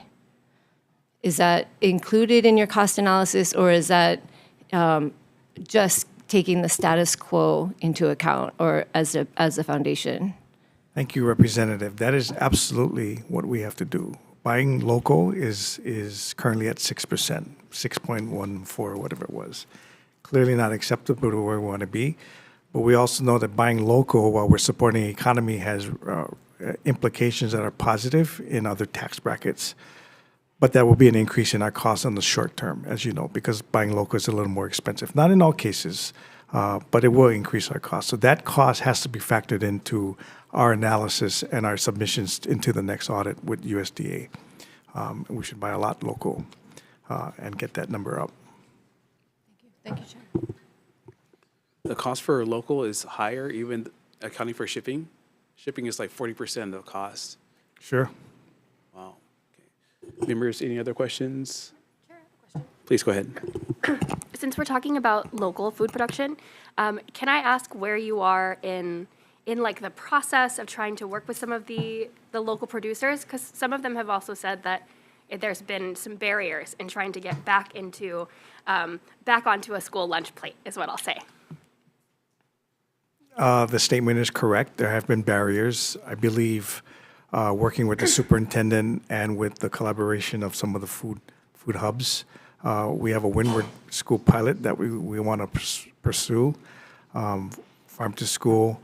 These are all open things that I see some of my colleagues on the left that we need to start opening up discussions as to how we're actually going to pull this off. Obviously, the concern of the DOE is and will always be to make sure that the food is certified, that it's safe, that it's not only healthy but safe, right? So that's always going to be our first and foremost. How we do that, because we understand that all farmers cannot be certified on day one. That is not going to happen. But there are ways that we can do that. What about the people that are already on your certified list?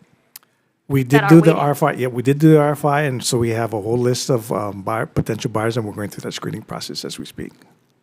Yeah. Okay. So there's opportunity. Thank you very much. And then I just want to also say to the students, thank you very much for your testimony. Thank you for being here, for being present. And for those of you who also shared your personal stories, I want to say thank you very, very much for being vulnerable. It takes a lot to be able to share your own story, to share the struggles that you're facing or that your family has faced. I was that student that got turned away in the lunch line. So your stories make a really big impact, and you really can make a difference. Quick recess.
Thank you so much for reconvening. Members, we are still on HB 1775. Members, any additional questions? Rep. Russo. For the DOE, again, Deputy Superintendent Odegura. Thank you.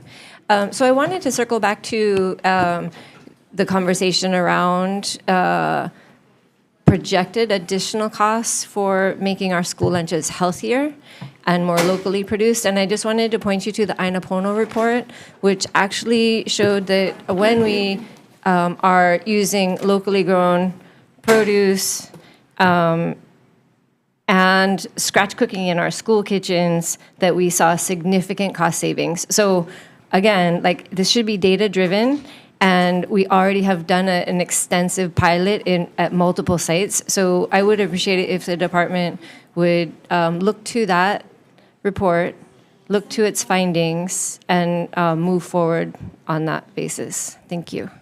Thank you. I would absolutely do that. Chair, may I just make a one technicality correction? Please go ahead. I want to apologize to the committee and to Rep. Matayoshi. When I said the reimbursement rate, I was reciting a free. There's different classifications of meals: free and reduced, and of course paid. So my 74% reimbursement for USDA was based on the free category. The overall average that I think Rep. Matayoshi is asking for, thanks to my esteemed colleague, is more like 38% of the reimbursement. So yeah, we do have a ways to go on that.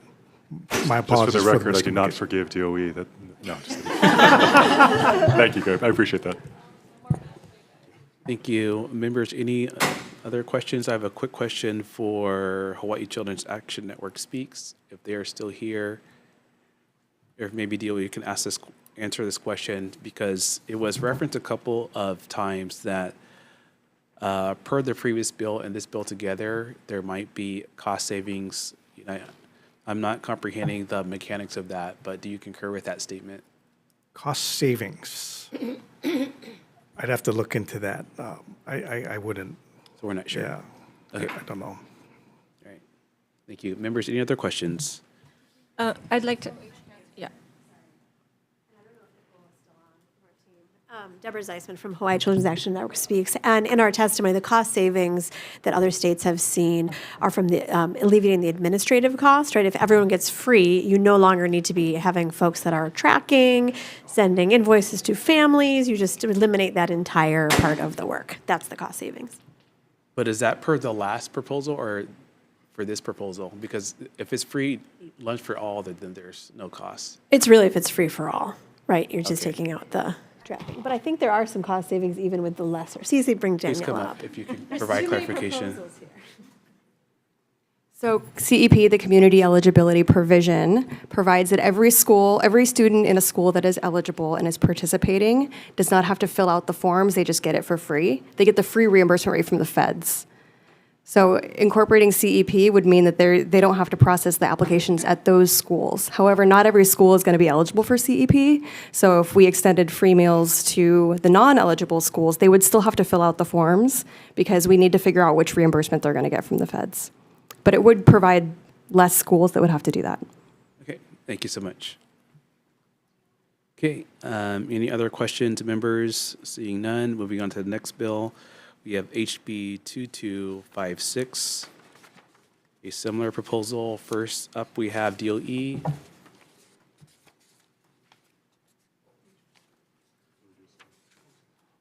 Offering comments. Yeah, stand on a written testimony, offering comments. Thank you so much. Next, we have HSTA in support via Zoom or in person. Next, we have Hawaii Primary Care Association in support. We have Hawaii Food Industry Association in support via Zoom.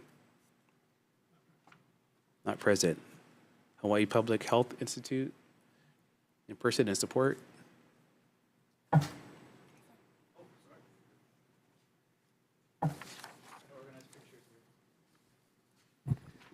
Aloha, Nate Hicks with Hawaii Public Health Institute, testifying in support. Meals are great. This would at least allow those who are qualifying for reduced price to get free school meals. We would like it for everybody, but this is definitely a good step in the right direction. Mahalo. Thank you for being here. Next, we have Hawaii Appleseed providing testimony and support. Hi, Chair, Vice Chair, members of the committee. Jordan Smith with Hawaii Appleseed. Thank you for the opportunity to testify in support. Like Nate said, free meals are good.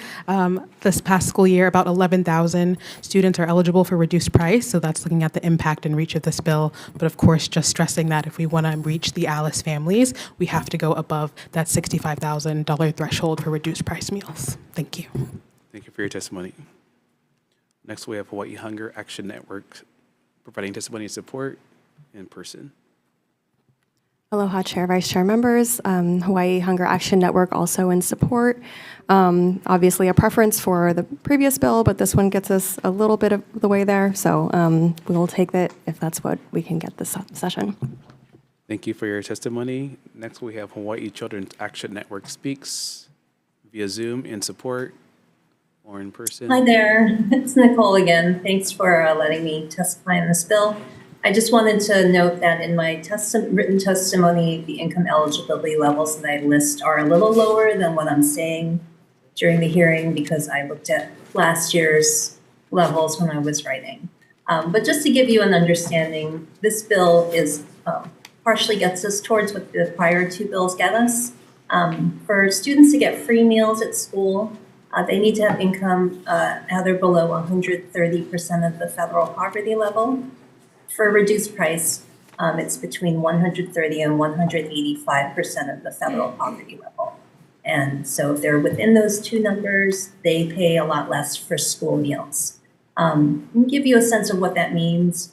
A single mom with two children in our school system who's making $40,000 a year qualifies for reduced price, not for free. So she would be paying about $250 for her children's school meals. And, you know, it might not seem like a lot to some of us, but again, that might be the difference between making her rent 1 month or being able to buy some healthy food for her kids. Because it's a smaller slice and these families don't pay as much, we estimate that this cost would be about $790,000 in, you know, fees that parents aren't paying. And so kind of reflecting what Daniela said, it would be great to provide free meals to all the kids, but if we could at least capture this group of families that we know are right at the edge of poverty, it would be a great help to them. So thank you. Thank you so much. Next, we have the Democratic Party of Hawaii offering testimony and support. Not present. We have the Democratic Party of Hawaii Education Caucus in support. We have Hawaii Food Plus Policy in support. Aloha Care in support.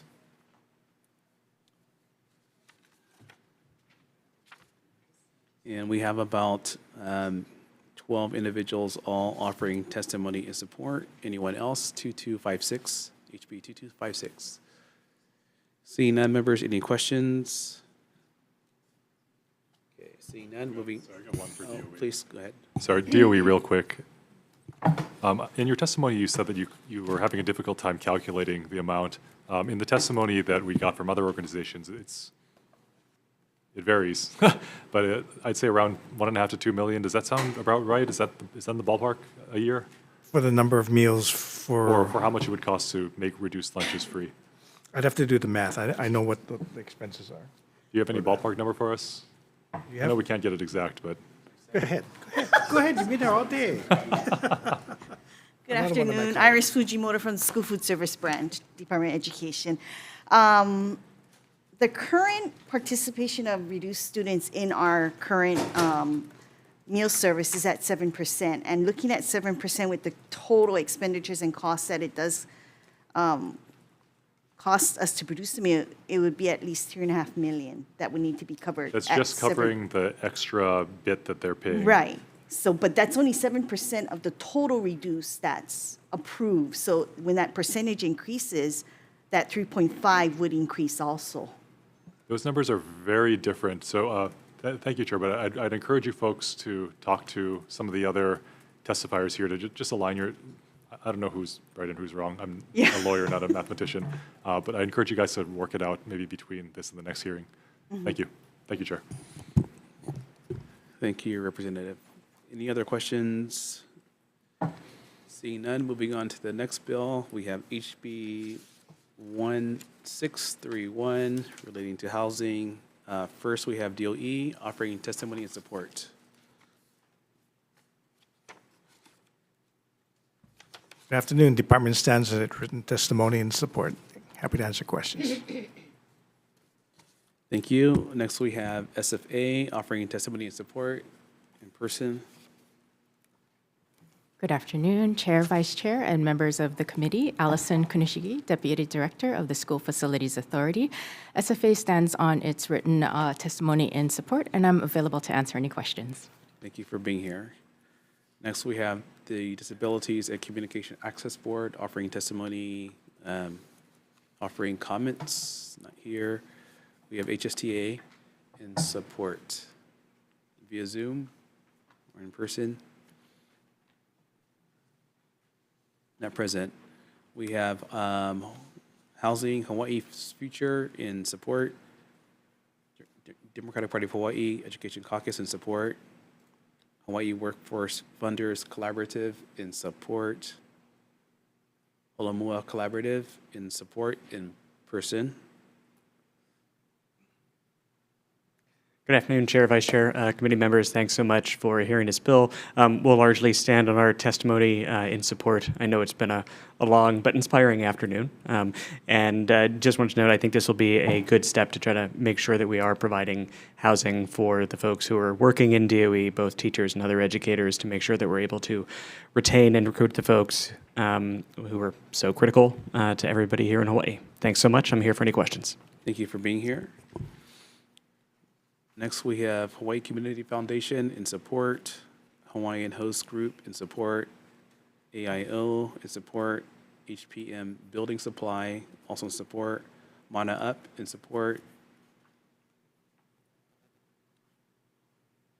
Submitted with Collective in support. And we have one individual also in support. Anyone else? HB 1631. Seeing none, members, any questions? Vice Chair. Question for SFA. So, seeing, this bill would help, one of the housing, educator workforce housing projects that will be located in my district in Mililani. Just wanted to ask, in the bill, it does say that for the consideration of affordable transportation options alongside housing. Just wanted to get a sense of how SFA plans to incorporate that into, the development project, maybe because you're starting with the Mililani one. Have there been conversations about that? Because we're one of those districts where we heavily rely on just personal, vehicles to get around. So as far as the project itself and the housing, we are in very much still preliminary stages where we're looking for proposals. So, that's part of the consideration of the proposals that come in. We haven't necessarily put forth any requirements or mandates as in connection with that. And then the other part is too that we are looking to build this housing to reduce the travel time, right, that teachers would have to. So if you are living farther away from Mililani, so if you have a teacher that's on Mililani campus or one of the surrounding schools, or even being able to serve the North Shore. So trying to reduce the amount of travel time that people would have to do from wherever they can have affordable housing to where they work. Mahalo, Chair. Thank you. Members, any other questions? Quick question for either SFA or Mr. Wish, and it's around your last statement. And already I was trying to conceptualize, how we would go about actually clustering units per where people live or where the most demand is. Has there been any conversations around how you plan to tackle that? Actually, both, if you both can respond. Well, first we're working through sort of the list that we were given from the legislature when the funds were allocated, because there were specific areas that we were asked to look at.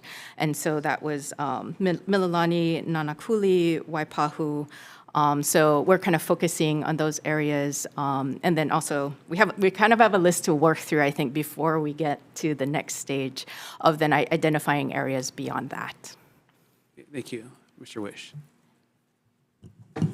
Thanks so much. Yeah, and one thing I'll note, just kind of for context, that this is really meant to build on the work that we know SFA and DOE have already been working on, and we work also really closely with SFA as we're trying to build this bill out. And so part of what you see in the bill is an attempt to take what they've been doing and find ways to kind of help supercharge it. And that's why you're seeing things like the prioritizing the projects between SFA and DOE to kind of get to what you're talking about, Rep, of like which projects should be the first ones on the list. Also taking a look at those things in Act 307 in terms of those lands that were supposed to be transferred to DOE, see what's the status of those. So it's really meant to build on the existing work. The one other thing I'll just note too is that in a real sense, this bill also pairs with another bill that we've been supporting that is currently, it's moving on the Senate side, SB 3296, which is a bill to take a look and study what state jobs would be good candidates for remote work. And then also take a look at what areas of the state have lower cost housing but don't actually have necessarily access to great paying jobs, and pair those two things up. And so when you put them together, it's kind of a mix of bringing the housing to the jobs and bringing the jobs to the housing, which also gets into trying to address those transportation issues that you were talking about, Representative LaChica. Thank you. Okay. Members, any questions? Dr. Martin. I have a question for SFA. Maybe DOE can chime in if they have more to share. I'm curious about the potential for financing teacher housing through affordable housing credits.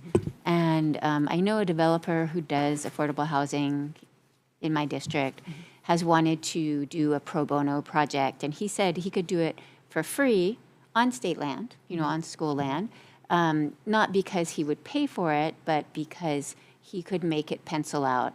So I wonder, I know we would have to have the teachers then qualify for the affordable housing. And I don't know if they all, do when they start out. I'm not sure how the finances work, but I just wanted to know if you folks have looked into that as opposed to using state funds. Yes, definitely. And the model that we're using for at least what we're starting with Mililani is looking at sort of that public-private partnership, right? So the state brings the land, and then the developer brings the knowledge, figures out the credits, and tries to make those developments pencil out with the knowledge that they have the land. So that's definitely the model that we're looking at using.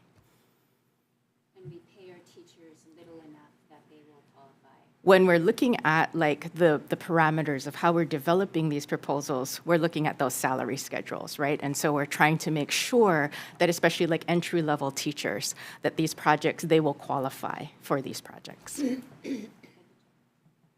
Thank you. Right. Members, any other questions? I have a quick question, or actually I don't have a question for this one. Okay. Any other questions? Seeing none, moving on to the last bill, HB 2535, HD1, with regards to a child care pilot program. First up we have is EOEL offering testimony and support in person.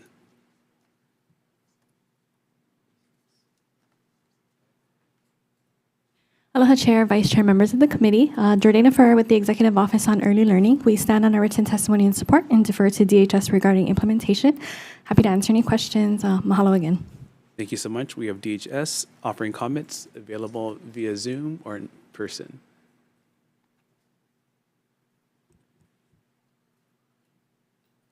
Good afternoon, Chair Woodson, Vice Chair, members of the committee. I'm Stacy Tonouchi with the Department of Human Services. On behalf of Director Betts, we stand on our written testimony offering comments available for questions, and thank you for the opportunity to testify. Thank you for being here. We have Early Childhood Action Strategies offering testimony and support in person. Good afternoon, Chair, Vice Chair, and committee members. I'm Vivian Eto on behalf of Early Childhood Action Strategy in support of HB 2535. You have our written testimony, but I just wanted to take a few minutes to highlight a few points. Implementing contracted classrooms offers an additional way of providing childcare subsidy assistance to families to help them access early learning services through a model that also supports the financial stability and operating capacity of our community-based childcare programs. At a time when we have been losing capacity in our community-based programs and childcare providers are about to lose critical federal financial assistance that has been helping them stay afloat, contracted classrooms can be a means of sustaining and even potentially building the supply of childcare and early learning spaces, including in types of care for which there are persistent unmet needs, such as in infant toddler care and programs in rural areas. The more dependable and steadier flow of resources to providers via contracts can support staff compensation and retention and support and enhance quality in the process. I also wanted to comment on some questions that were raised about the discontinuation of prior contracted slots programs that the department operated that involved a teen parent program. And I wanted to say that I think as opposed to that being about a fundamental flaw in the contracted classrooms model, that really speaks to the importance of determining the right kind of classroom service for a community where there's appropriate unmet need and a sufficient population of families that would qualify for a program. And it also speaks to the importance of partnership in terms of supporting outreach, recruitment, and selection of families. So meeting the state's commitment to increasing early learning opportunities for Hawaii's children will really require multiple strategies, and we urge the committee to approve this measure to deploy contracted classrooms as one of those strategies. Thank you for the opportunity to testify, and I'm available for any questions. Thank you for being here. Next, we have Hey Coalition providing testimony and support. Thank you. We have Hawaii Children's Action Network speaks in support in person. Good afternoon, Chair, Vice Chair, and members of the committee. Deborah Zeisman on behalf of Hawaii Children's Action Network speaks in strong support of this measure.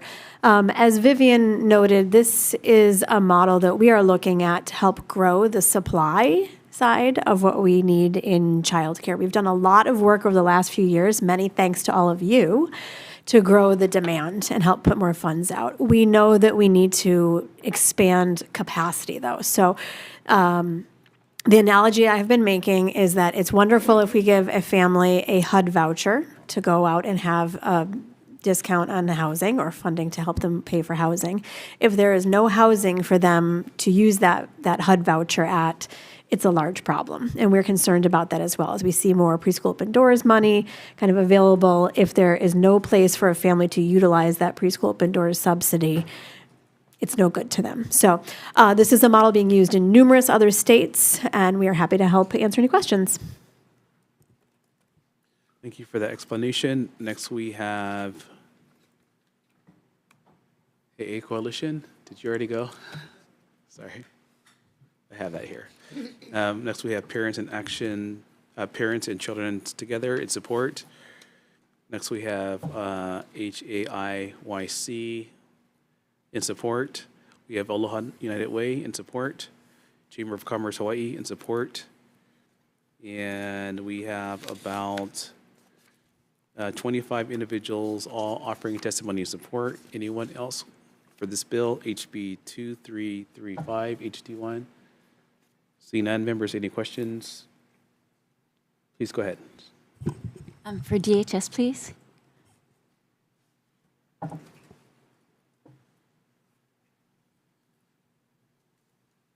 Thank you. So I noted in your testimony that you were asking the proponents of this to come up with a budget for the contract. You folks currently already pay for slots, right? You subsidize slots. Do you have, what is your thinking that it would be different than what you pay now for slots times the number of kids in a classroom? Would you think that you'd negotiate a better deal because it's a fixed contract, or what was the thought behind that question? Thank you for the question. Well, we were hoping for planning purposes, truly, because what we depend on now is our market rate survey. We do that annually. And so the figures we get there is not truly the cost of care for our providers, and we're aware of that. Our child care certificates, that's the program that most of our families are on. We do use certificates, and that's for family choice. They're able to select the provider that they're interested in sending their child to. The dollar amount there, what we need to do is with our Hoya administrative rules, it is set, our rates are set in there, and we are working on that package to look at, reevaluate our maximum rates. But if it's going to be federally funded, not the administration, but the payment of the contracts, would you not have to have it be exactly what the rates are? For that, we would, for eligibility purposes, we would need to follow the CCDF Child Care and Development Fund requirements. The rates, I believe, and you can correct me if I'm mistaken, I better check and get back to you on that. I can do that. Okay, you can do that offline. Thank you very much. Thank you, Chair. Thank you. Thank you, members. Any other questions? Quick question for DHS. One of the testifiers indicated that they wanted to strike out the term federally funded. I presume that's to increase the funding options. Would that be a change that you would be agreeable to? I'm not certain how that impacts the funding formula or structure. Can I take that question back to, with the, I mean, if we specifically wrote in federally funded child care assistance, but. Thank you. That's okay. Can early childhood action strategies, are they here still? Okay. Please come up. So that was in your testimony, and curious as to why you are recommending that change. Yeah, I think the plan that DHS articulated had to do with using federal funds, and if that's the decision of the department, my concern was more about prescribing that in statute so that if other opportunities did arise, for instance, with state subsidy dollars or other kinds of funds that might flow in, that there would be latitude in the existing language to provide those options and use those options. Thank you so much. Any other questions? Okay, seeing none, recess.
Thank you, members, reconvening for decision-making on several bills. We're going to take this out of order, and we're going to start with HB 1540, that's DOE, student meals, and the Federal Community Provision Funding Program. Members, per the DOE's testimony, we're actually going to defer this bill. It seems like it might cause more harm than good, and so we will defer. Moving on to the next bill, we have HB 1775, DOE free breakfast and lunch. Members, there was obviously a significant amount of testimony for this, the most we've had this session, and so we will pass this out with the HD1, accepting the Department of Education's recommendation to fund directly to the school food services branch per their recommendation, and defecting the date to July 1st, 3,000. Questions, comments, concerns? Vice Chair for the vote. Okay, members, voting on House Bill 1775, Chair's recommendation is to pass with amendment. Chair and Vice Chair vote aye. Representative Capella. Aye. Representative Martin. Aye. Representative Martinez. Aye. Representative Mateoshi. Aye. Representative Mizuno. Aye. Representative Peruso. Aye. Representative Quinlan is excused. Representative Todd. Aye. Representative Garcia. Reservations for Rep. Garcia. Chair, your recommendations adopted. Thank you, members. Moving on to HB 2256, DOE free breakfast and lunch with qualifying options. Members, I would like to defer this bill. As a policy call, we will defer. We'll go with the first measure. Moving on to the next bill, HB 1631, HD1. This is the educator workforce housing. Recommendation is to pass this as is. Questions, comments, concerns? Vice Chair for the vote. Okay, members, voting on House Bill 1631, Chair's recommendation is to pass as is. Chair and Vice Chair vote aye, noting the excused absence of Representative Quinlan. Any members wishing to vote with reservations? Any members wishing to vote no? Seeing none, Chair, recommendations adopted. Thank you, members. HB 2535, HD1, Classroom Contracts Pilot Program. Members, I would like to pass this unamended. Questions, comments, concerns? Vice Chair for the vote. Okay, members, voting on House Bill 2535, Chair's recommendation is to pass unamended. Chair and Vice Chair vote aye, noting Rep. Quinlan's absence. Any members wishing to vote with reservation? Reservations for Rep. Garcia. Any other members wishing to vote with reservation or no? Seeing none, your recommendation is adopted, Chair. Quick recess.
Okay, we are reconvening our Education 2 p.m. committee for decision-making. We are going to start with House Bill 1767, school bus alternatives, authorizing the use of motor coaches, small buses, and vans. Okay, for this measure, we are going to add language to appropriate funds for the purposes of purchasing alternative vehicles mentioned in this bill, as well as adding in language to make sure that we meet all state and federal safety regulations. And we are also going to defect the date to July 1, 3000. Members, any questions? Seeing none, chair for the vote. Thank you, Chair. Members voting on HB 1767, the recommendation is to pass with amendments, noting the excused absence of Representative Quinlan. Members, are there any noes or reservations? Recommendation adopted. Mahalo, Chair. Next up, we have House Bill 1767, appropriation for student transportation, no, sorry, House Bill 1797, appropriation for student transportation. We appreciate the bill's intent and appropriation, but there's just some compliance challenges that needs to be worked out further. So at this time, we are going to defer this bill. Moving on next to House Bill 1656, appropriation for CDL licensure. We are going to defect the date to July 1, 3000. Members, any questions or concerns? Seeing none, chair for the vote. Members voting on HB 1656, the recommendation is to pass with amendments, noting the absence of Rep. Quinlan. Members, are there any noes or reservations? Recommendation adopted. And then finally, we have House Bill 2082. This would establish comprehensive standards for the DOE. As we all know and what we experienced, really the purpose of this bill is to be able to prevent what happened last time, where a lot of families were given very little notice to prepare for the changes. So for this, we are going to reduce the required standards from 10 to 3 to make it, less prescriptive and hopefully more feasible for the department to implement. So we're going to make sure that the language that's still in there will include the equity assessments for planned service reductions, noting that there are unscheduled modifications.